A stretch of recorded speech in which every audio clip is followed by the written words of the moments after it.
Benjamin, this is your very first feature film, Ernest and Celestine, and you actually got the gig straight out of animation school.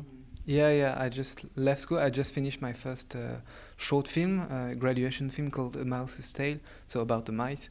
And the producer, he was looking for a director. He called my school, and I met him. He showed me the books. I didn't know them, and I loved it so much. We started working on it. As I was an artistic director, not the director at the time, but actually there was no director, so I was doing the work of a director.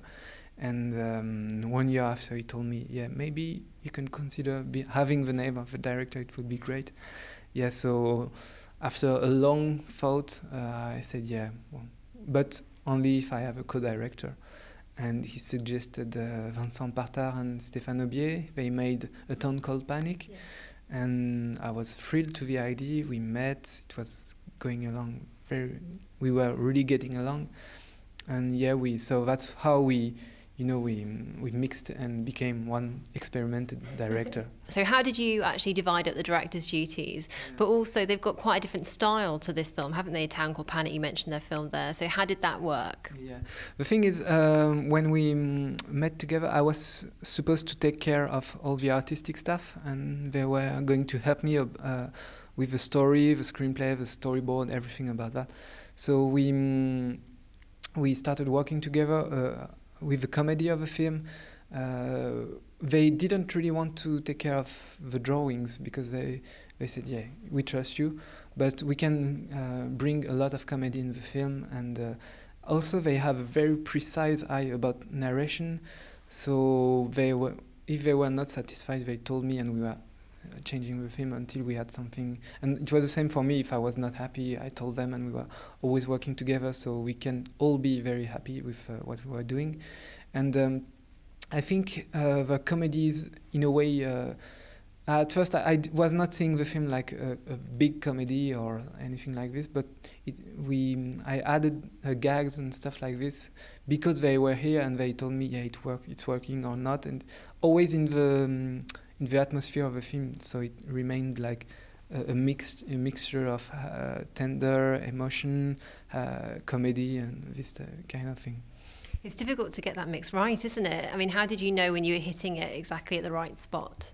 Actually, the thing is, when I was drawing they were making some drawings, but I was making which is called an animatic. It's after the storyboard. It's like the film, but really rough, with only in black and white and some drawings. And I was doing it and showing it to them. And if they were laughing, it was okay. If they were not laughing, I said, yeah, it's not working. Let's do it again. So they were a good audience in order to know if it was working or not. And the same with me. When they had something, they told me. And if they see I was like, they say, yeah, okay, no, we are changing things. So yeah, the mixture, it went like that because I was very focused on the tender of the film. So I think, comedy is obvious. You see people laughing, so you know it's working. When it's emotion, I had to be confident and trust myself. So I was thinking, and if the other member of the artistic team were telling me, yeah, it's working, no, it's not working. But actually, at the end, when I was showing the storyboard to people, some people, I was not very happy of what I did, but some people came to tell me, yeah, I cried at the end. I was, no, you're lying, you can't. And say, yeah, I did. That's okay, it's working then. So what did you take from Gabrielle Vincent's books? Because she actually wrote a lot of stories about Ernest and Celestine, didn't she? I mean, did you take style? Did you take the actual plot? What came through? The plot of the books are very different from the film. It's the books are it's about daily life of a bear living with a mouse, a child mouse. And so it's very tender, very... for example, one story of the books is Celestine, she breaks a glass, Ernest is not happy, she takes a broom, she repairs it, and that's the end. And it's always very tender, a lot of emotion. And Daniel Pénac is the screenwriter of the film. He's a very dark humor author with a lot of comedy, but really realistic, in a nowadays contemporary situations. So he didn't want, you know, to imitate Gabriel Vincent's book, their story. He wanted to create his world, and this world slowly sliding into Gabriel Vincent's work. So it's starting as a very realistic and dark world with egoist people and stuff like that. And at the end of the film, we go into the books of Gabriel Vincent. So it's like a switch, Ernest and Celestine suddenly meet and they create this paradise, this perfect relationship like in the books. So in the story, that was how he paid respect to Gabriel Vincent. And in terms of artistic direction, we wanted to be as close as possible to the books. So we took watercolor, we made backgrounds with watercolor on paper, which was quite hard because nowadays it's hard to find a team who still works with watercolor. And the animation, we wanted to have a very sketchy look. So we worked on computer, but because on computer you can work very fast. You can immediately see what you're doing, so you have a feeling of sketching, but in animation. So we wanted this energy, you know, that she had in her books, very strong drawings, minimalistic, but always a lot of emotion in the drawing. So yeah, it was a very hard adaptation, but at the same time really thrilling, a lot of excitement when we started the movie, and we are quite happy of what we did. Well, I'll never be happy because I'm the director, but the other member of the team are really, really happy with it. If you mentioned, you said you'd never be happy because you're director, was there things that you'd go back, you could still watch it now, and as beautiful as the film is, and it is beautiful, of course, are there things you think, oh, I would have done that differently? Yeah, of course, there are a lot of things I would have done differently. But the thing is, as a director, I think you can't be, especially in animation in Europe, you can't really be, you can't have perspective on your film. Especially, it's been 6 months, but still, it's been 6 months since I finished the film. But still, I see it as it's still technical. Like, oh, I should have done it this way. Oh no, I don't want to see this part. It's horrible. But yeah, actually, the reaction of the audience is so great sometimes that I'm feeling so relieved, and each time I'm surprised and say, how can they like this film? It's so horrible and so. But they say, I have a story. They tell me it's great, but I don't know. I think I told it wrong. It's always the same. But yeah, now I'm getting more and more confident when I see the reaction of the audience, especially children. So they love the film, so I'm really happy about that. Yeah. How long do you think it will be before you can actually look at the film and see it as other people do, more than you do now? 90, 80, I don't know. On my deathbed, maybe I will see the film. Yeah, hey, it's funny, and I don't know yet. But I hope one day, but maybe never. I have no idea. Actually, my short film, I'm starting to like it. So maybe it's been 5 years. So maybe in 5. It's a long feature film, so maybe we have to stretch the time, yeah, but I don't know yet. We'll see one day. But I think when I talk to directors, they all tell me, yeah, you're never happy with what you're doing, so don't be afraid, it's normal.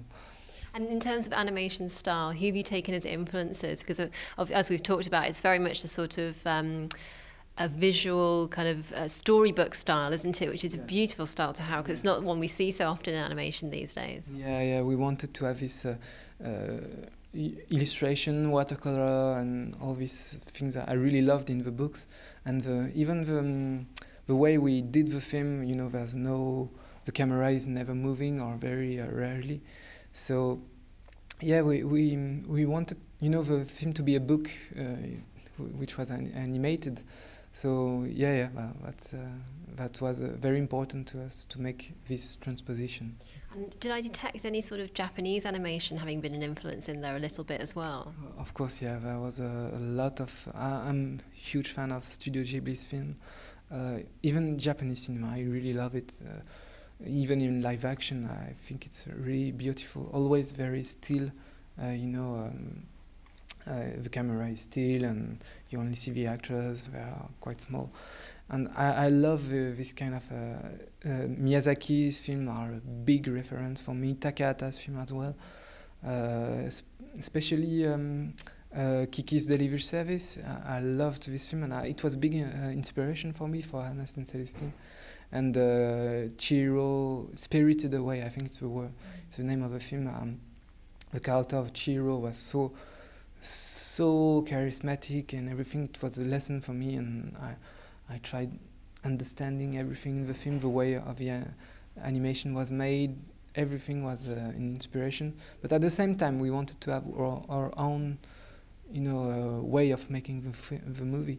So we made something. You can see a Japanese animation, but when I see it, I feel like it's something we really own, not something we wanted to imitate Japanese animation. It's something else, I think. I hope. What is it about animation that you particularly love? What is it about it that keeps bringing you back to it, as opposed to, say, maybe moving into live action, for example? I don't really think there can be something you can do in live action that you can't do in animation. But in animation, the thing is you can control absolutely everything, which is a great thing, but also one of the worst things of animation, because you can really control everything, and you can become sort of control freak. And you don't have the spontaneous things you have on live action film, and that's something I really want to have more spontaneous thing in filmmaking. So yeah, it's it's something you have to you have to find your way, the best way to tell a story. For me, it's animation. Maybe one day I'll be able to make live action movie. I don't know, but for now it's animation. I really love telling story with this kind of work, especially because you can really show a point of view of a character, like you really focus on how they see the world, and you can transform the world exactly as you think how he sees it. So yeah, that's yeah. And so can we look forward to more animation from you next? What do you think you'll be working on soon? I don't know. Actually, I'm thinking about it, but it's not ready yet, so I can't really talk about it, because if I tell about it, maybe in 2 months it will be something else. So I don't know yet, but yeah, I really hope. Actually, I'm thinking about a film in live action mixing animation, because I really think you can create something with that. So I don't know, we'll see. And more Ernest and Celestine, do you think, ever? No, because the Ernest and Celestine, for me, it's before being a film, it was a book, and it will always remain a book, and I want it to remain that way. When the Jungle Book was released, nowadays, if you ask children who wrote the Jungle Books, they say Walt Disney, and I really don't want the same with Ernest and Celestine. I don't want it to become like a franchise or something. I want Ernest and Celestine to be books, and the film is made so people will look at the books, so I really hope it will work. And what do you think it is about Gabriel Vincent's books that stand out? Because they were written many years ago, weren't they, that stand the test of time? Yeah, I think it's like Tintin, it will never grow old. It's so about emotions and relationship between two persons. There's no story, it's always how they feel, what they feel about each other, and with a lot of and as it's very minimalistic, there's nothing that can be feel old. There's no details like contemporary details that can feel nowadays quite old. So yeah, I think it's intemporel. I don't know how you say that in English, but timeless. Timeless, yeah. I think it's timeless stories and books, and all of her books are this way. You can read them. It will always feel like you can feel something about them. Is that how you felt about it when they first approached you about making the film? Because as you say, you didn't know the books then at all, did you? Yeah. But that's what I wanted to have in the books. Yeah, this emotion, these things. But the thing is, the screenplay was so different, and it was another way to see Ernest and Celestine. Like I told you, it's Daniel Pennac. So we were making a film about Daniel Pennac, and it slowly comes to Gabriel Vincent, and the end is Gabriel Vincent. The ending of the film is Gabriel Vincent, but the rest of the film is more like Daniel Pennac, and so his universe is much more different, like more cynical, and and people, they don't like each other and they are never happy. So yeah, we wanted to have this emotion when Ernest and Celestine are together. What do you think you'd like to see adults and kids take away from the movie at the end of the day? Well, mainly I hope they will like it, but I really hope they will have a good time. The thing I really want is if they can exit the film and have the will to draw and make music and stuff like that, because we wanted the film like to be a praise to drawing, making music, and like you can do that whatever you're doing, even if it's not good, do it. Even if nobody's like it, keep doing it. One day you will find someone who will like it, and if it's your way to express yourself, just keep going. So that was our main, I don't know the word, but the main, the main thing in the film. Yeah. Cool. That's lovely to speak to you, Benjamin. I hope people do take that away from the film as well, because it's a beautiful message.